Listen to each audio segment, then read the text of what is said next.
Dear friends, welcome back. You are joining with me for Ancillary Physics 3, Electricity and Electronics. And today we are going to see two topics. One is determination of thermal coefficient of resistance, and the second topic is introduction to potentiometer. First topic that we are going to discuss is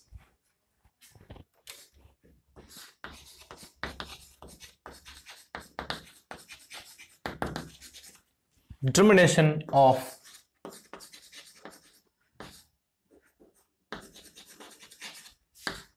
thermal coefficient of resistance.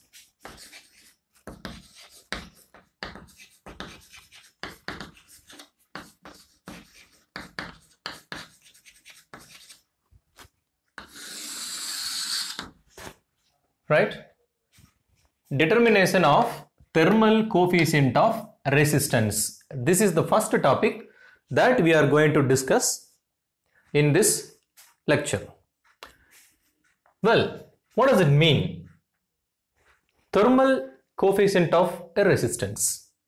And that is what we are going to determine. Okay, but what is thermal coefficient? Right? See, if you are having resistance, right? And see, assume that this is a resistance. Say for example, this is the resistance. We usually say that a particular value for this resistor, okay? Resistor is a component and resistance is the value that holds. Isn't it?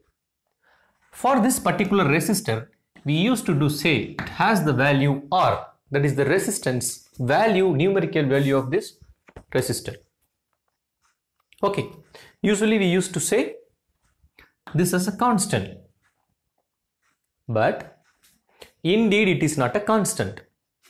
This resistance will vary if you increase the temperature of the resistor.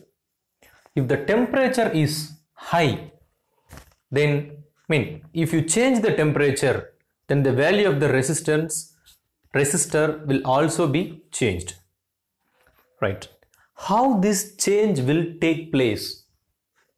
If you ask such question, that you can precisely define using this, the term thermal coefficient of a particular resistor. The resistor is made up of some materials, so material to material, this thermal coefficient value will vary.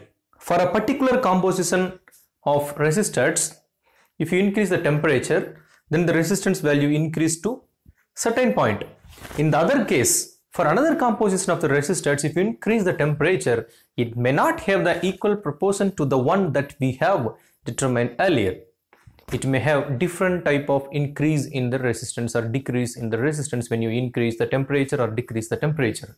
So we need to make a common formalism in order to understand how the resistance value of a particular resistor will change when we apply temperature on it. That is what we are going to discuss in this lecture.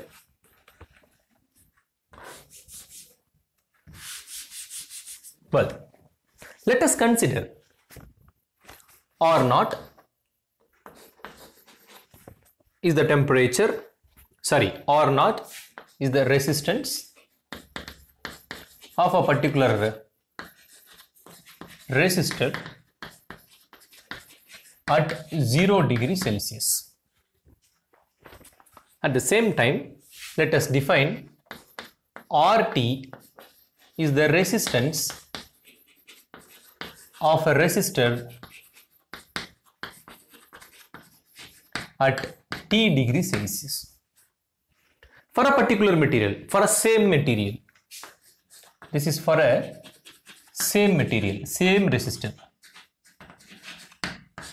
Okay, same resistive material, R0 is the resistance of that resistor at 0 degrees Celsius, while RT is the resistance at the temperature T degree Celsius. Now we can write the equation for RT. that is equal to R naught multiplied by 1 plus alpha t. Right? Here we have denoted what is R naught and what is RT. R naught and RT were already denoted. What does it mean? And T is the temperature. So here T is temperature. Okay, what is alpha? And this alpha is nothing but, it is defined as thermal coefficient.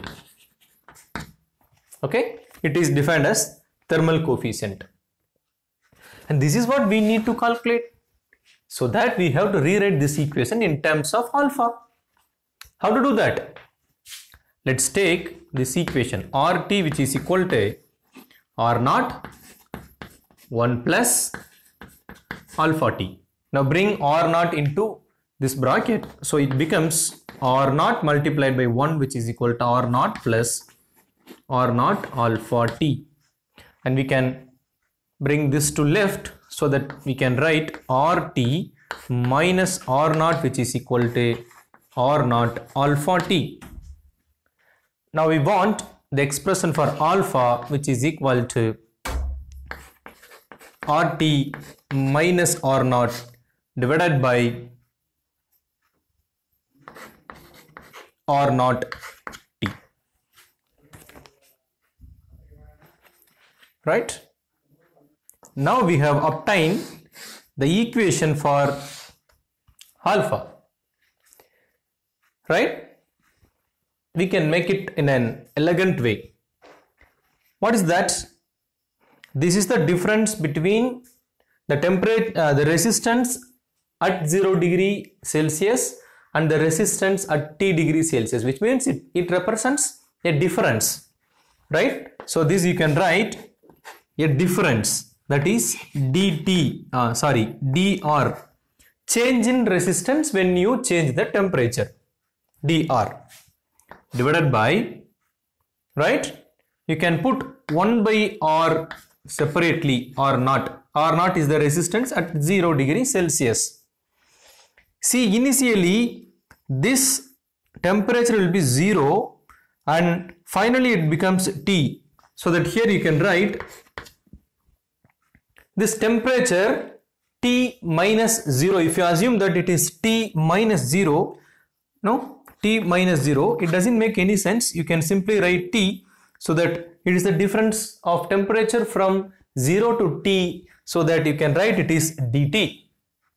So you can write this equation as 1 by R naught dr by dt, change in resistance in respect of change in temperature. So this is the thermal coefficient of resistance. Fine. So this is the common formula for any material given to you. So if a material is given to you, you can able to estimate the alpha using this formula. How to do that? Let's see an experiment. But before stepping into that experiment, let's formally define what is thermal coefficient in terms of a statement. Right? Let me write down that statement. The formal definition is definition for alpha, that is thermal coefficient of a resistance. How to write that? So thermal coefficient of a resistance or material can be defined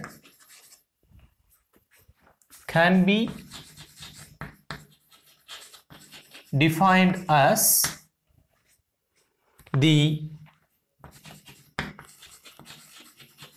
increase of resistance per unit resistance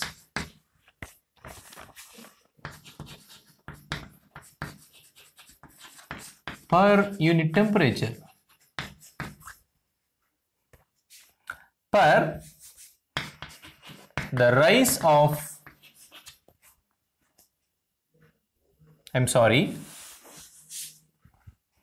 resistance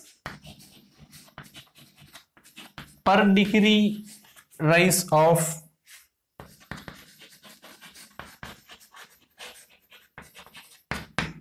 temperature. This is the formal definition for thermal coefficient of a material or resistance.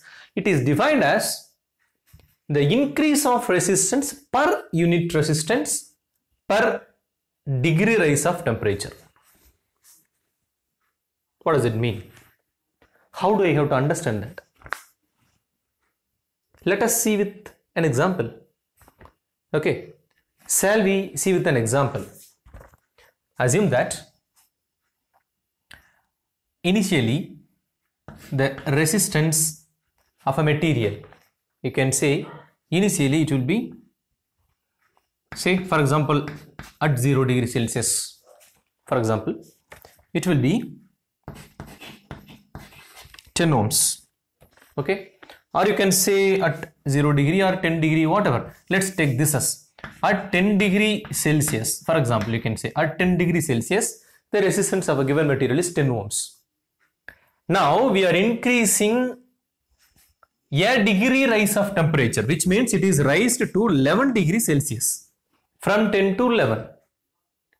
Now how much amount of increase of resistance per unit resistance, that we have to calculate. But here let us see, suppose at 10 degree Celsius the resistance of a given material is 10 ohms. For the increase of 1 degree Celsius, suppose, assume that this becomes 10.10 degree Celsius. Okay, if this is the case. Okay, or you can say, so this is the case, fine. Now how to define alpha? You apply this into here. So alpha 1 by R naught.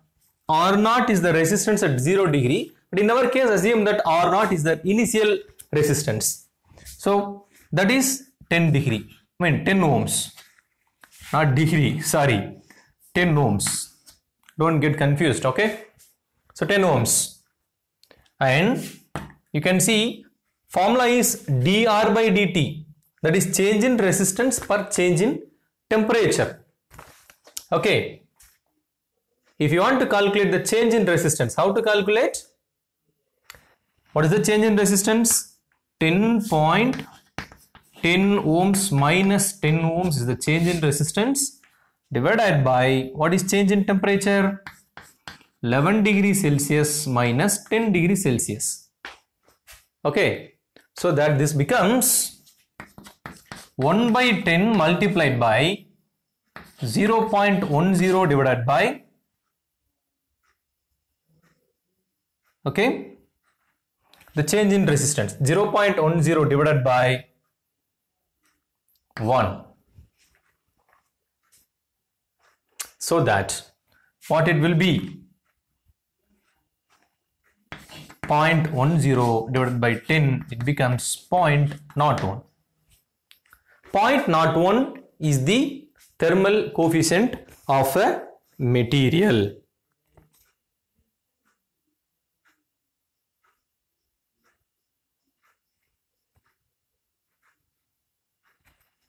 Right?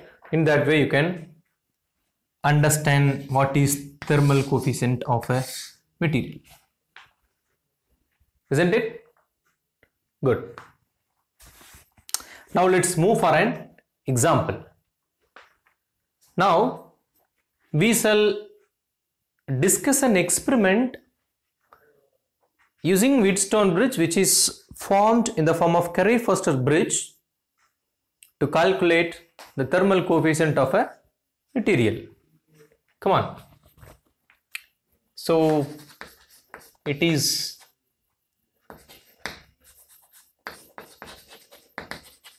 an experimental procedure to calculate alpha experimentally, that is thermal coefficient of resistance. For that, let us construct a carry faster bridge in this purpose.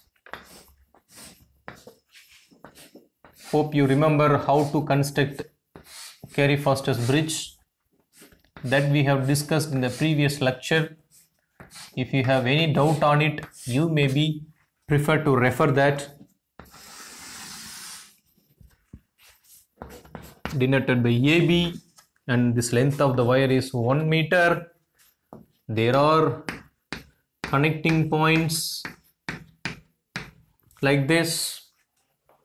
Now we have to connect an equal resistance P and Q here. Then here an known resistance which are in the order of an unknown resistance that is to be connected here. But our objective is not to calculate the unknown resistance, rather we need to calculate the thermal coefficient of a given material, and we need to calculate the battery in between this that has the value E, and in the middle we have to calculate, we have to connect a galvanometer through a resistance, higher resistance, to a jockey. Okay, and we are given with a material, say for example wire, whose thermal coefficients is to be calculated. So that wire is taken here, it is connected in such a way that a beaker is taken, then a glass is placed. Okay, this beaker is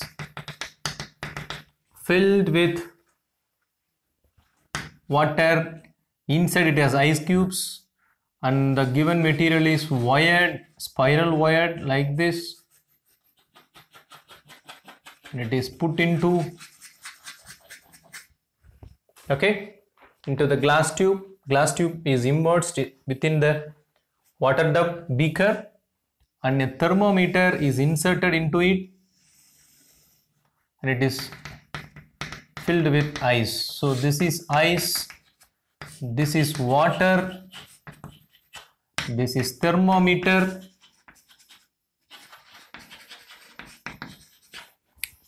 So it is the material whose alpha needs to be calculated.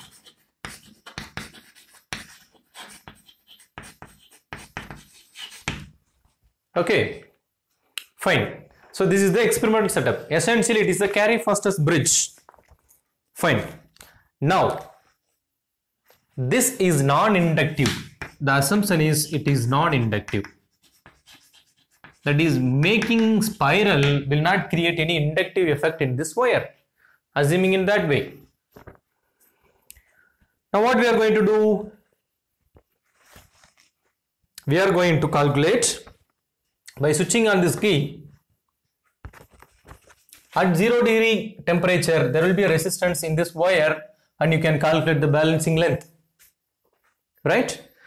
And you can increase the temperature, right? You know how to use the carry fastest bridge.